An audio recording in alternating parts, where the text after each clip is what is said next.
Hola, ¿qué tal? ¿Cómo les va? Buenas tardes, buenos días a todos. Mi nombre es José Eduardo Ruiz. A partir de este momento vamos a grabar un audio juntamente con un PowerPoint respecto a la unidad Derecho Internacional Humanitario. ¿No? Como venimos haciendo normalmente y como aclaro también normalmente, la idea acá es hacer algo, digamos, más bien breve, un poco sintético, no tan extenso como puede ser, digamos, una clase presencial, pero que tenga, digamos, todos los contenidos básicos como para entender los lineamientos, las ideas más importantes de esta unidad.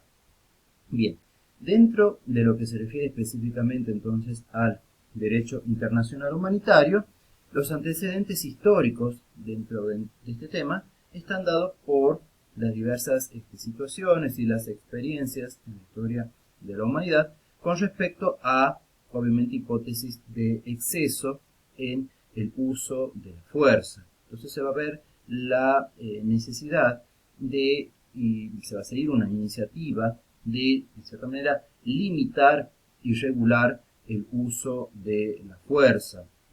Tenemos que decir que la propia evolución del derecho internacional público en general estuvo muy ligada, estuvo muy vinculada a lo que se refiere al derecho internacional humanitario. Entonces, porque ya en los orígenes del derecho internacional público se planteaba el problema de lo que se denominaba la legalidad de la guerra, eh, un tema que, como sabemos, después de la Carta de Naciones Unidas va un poco a ser más que todo una cuestión histórica, porque en general, como les decía, con la Carta de Naciones Unidas, la guerra en general se puede entender que va a quedar en el ámbito de la ilegalidad.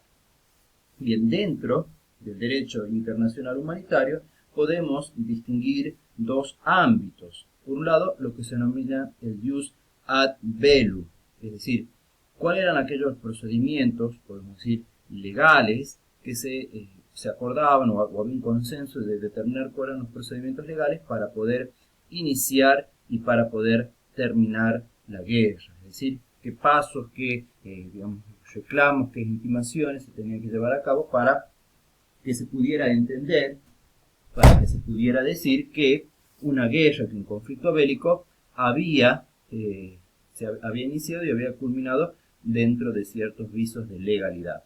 Y el segundo ámbito es el denominado jus in bello, que hace ya propiamente o que contiene propiamente una regulación del comportamiento en la propia situación de conflicto y que va a apuntar por sobre todo a todo lo que esté vinculado al respeto de las personas y los bienes que puedan ser afectados por el conflicto histórico.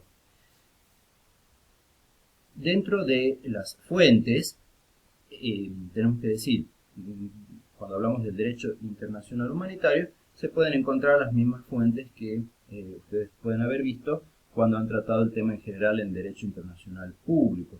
Por un lado va a estar la costumbre, las normas consuetudinarias. También vamos a encontrar como fuente los tratados bilaterales. Tenemos, por ejemplo, como un antecedente y bilaterales y después convenios internacionales. Uno de estos antecedentes importantes, como decía, va a ser el año 1864, el Convenio de Ginebra, que es el primer instrumento multilateral de derecho internacional humanitario. Sobre este punto vamos a volver a continuación. También acá vamos a poder encontrar principios generales del derecho. También hay una jurisprudencia internacional.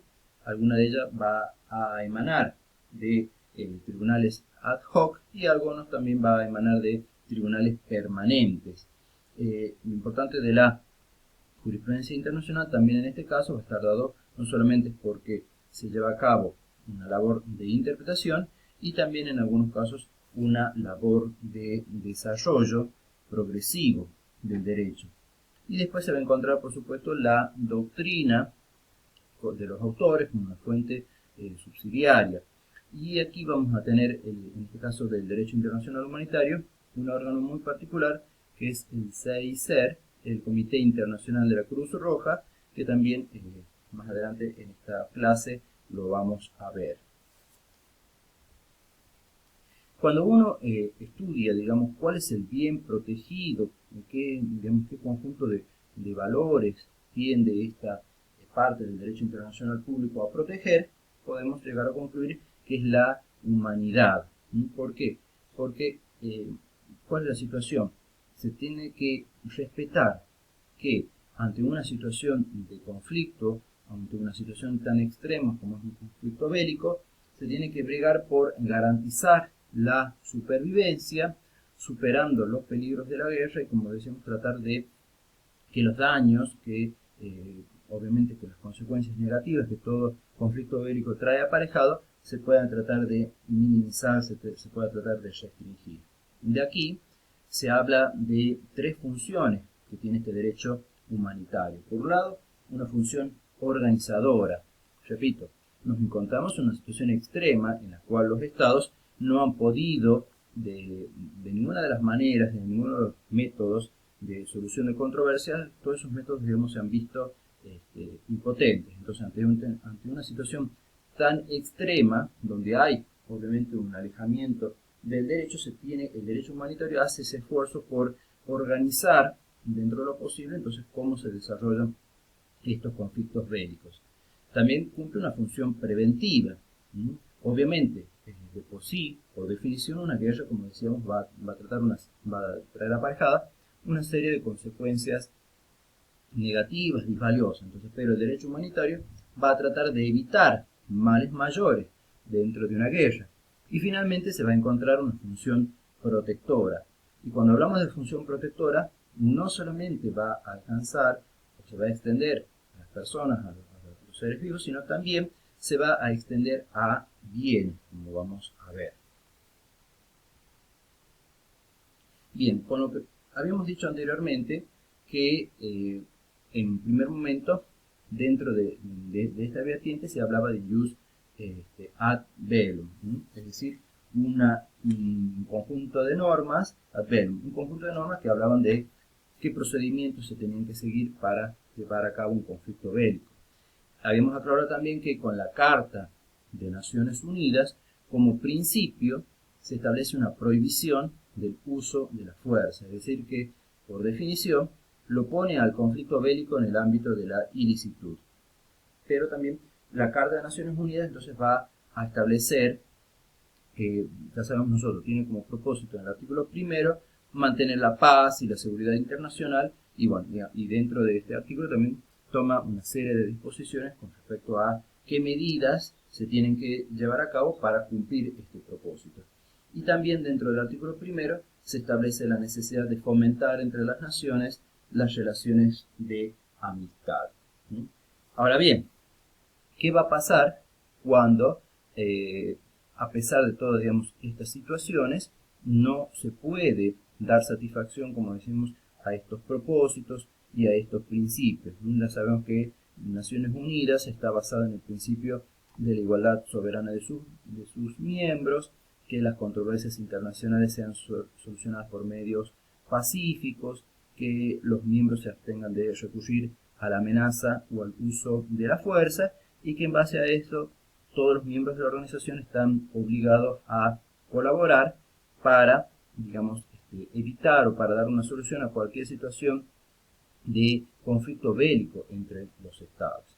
Ahora, ¿cuáles son las excepciones a este conjunto de principios que lo tienden a ubicar al uso de la fuerza dentro del ámbito de la ilicitud? Los principios van a ser, por un lado, la guerra de legítima defensa. Entonces, naturalmente, la Carta de Naciones Unidas permite a cualquier Estado defenderse ante un ataque armado, ¿no? Obviamente porque es una cuestión de subsistencia. También, otra excepción va al uso, digamos, de la fuerza, a la prohibición del uso de la fuerza, va a estar dada por la guerra de liberación nacional, porque acá va a entrar en juego el principio de autodeterminación de los pueblos. Y finalmente, la tercera excepción va a ser cuando se lleva a cabo una medida de seguridad colectiva de las que están previstas en el capítulo séptimo de la Carta de Naciones Unidas, en donde normalmente es el Consejo el Consejo de Seguridad el que determina una situación de amenaza a la paz o quebrantamiento a la paz, y en base a los artículos 41 y 42 va a poder tomar distintos tipos de medidas. Bien, entonces nosotros sabemos que el derecho internacional humanitario, en definitiva, lo que va a perseguir es limitar la soberanía del Estado en lo que se refiere a cómo se llevan a cabo, a cómo se conducen las hostilidades y cuáles son las personas que van a estar implicadas en las mismas. Históricamente se ha distinguido dos vertientes dentro de lo que en general se denomina el derecho internacional humanitario. La primera vertiente es la denominada derecho de la Haya. Obviamente son referencias a ciudades en donde se han desarrollado muchas conferencias y donde se han firmado convenciones importantes. Cuando se habla de derecho de la Haya, como una de las vertientes del derecho internacional humanitario, hace referencia a ese conjunto de normas que tienden, por sobre todo, a limitar los métodos y los medios de combate en las hostilidades. Y después se encuentra la vertiente del derecho de Ginebra, que tiende a proteger a las víctimas del conflicto. Ambas son vertientes de lo que habíamos dicho al comienzo, el jus in bello. En base entonces a lo que ya venimos viendo hasta acá, podemos ya presentar una definición omnicomprensiva del derecho internacional humanitario como un cuerpo de normas internacionales que ya sabemos que pueden tener un origen convencional o un origen consuetudinario destinada a ser aplicada en los conflictos armados, y ya vamos a ver que pueden ser conflictos tanto internacionales como no internacionales, y que limita el derecho de las partes en conflicto a elegir libremente los métodos y los medios utilizados en la guerra. Eso, como dijimos, era la vertiente del derecho de la Haya, o también que protege a las personas y a los bienes afectados, que esa es la vertiente del derecho de Ginebra. De manera así, de una manera muy sintética, vamos a dar un panorama de algunos de los instrumentos, no todos, algunos que podemos destacar dentro de la vertiente de la Haya. Tenemos, por ejemplo, en 1868, la Declaración de San Petersburgo, que prohíbe aquellos proyectiles cuyo peso sea inferior a 400 gramos y que sea explosivo, que esté cargado con materias explosivas o inflamables. Entre los años 1889 y 1907 se desarrollan las conferencias internacionales de paz, en donde se codifican costumbres internacionales y también se crean normas, las cuales, digamos, algunas, aunque no hayan sido suscritas por los estados, después devinieron, digamos, se convirtieron en costumbres internacionales. En 1925 se suscribe el Protocolo de Ginebra, que prohíbe el uso de las armas químicas y bacteriológicas. En 1954 se suscribe la Convención de la Haya sobre protección de bienes culturales. En 1976 se elabora la Convención sobre la prohibición de utilizar técnicas de modificación ambiental con fines militares. Esto surge a través de una resolución de la Asamblea General de Naciones Unidas. Seguimos así, les repito, es simplemente una miscelánea de instrumentos, no son todos, no es una enumeración taxativa o exhaustiva. En 1980 tenemos la Convención de Naciones Unidas sobre prohibiciones o restricciones del empleo de ciertas armas convencionales que puedan considerarse excesivamente nocivas o de efectos indiscriminados.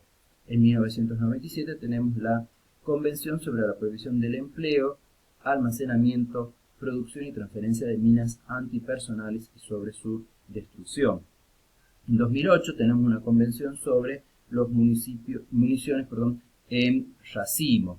Y en 2013 tenemos el Tratado sobre Comercio de Armas, que fue adoptado por la Asamblea General de Naciones Unidas y que regula el comercio de armas convencionales, municiones y también de piezas componentes de estos artefactos. Entonces, como ustedes ven, a lo largo de la historia, necesariamente estos instrumentos van a ir cambiando, modificando sus objetivos de acuerdo a la realidad y de acuerdo obviamente a los nuevos problemas y desafíos que se podía ver en el ámbito de los conflictos bélicos y de las armas que eran utilizadas.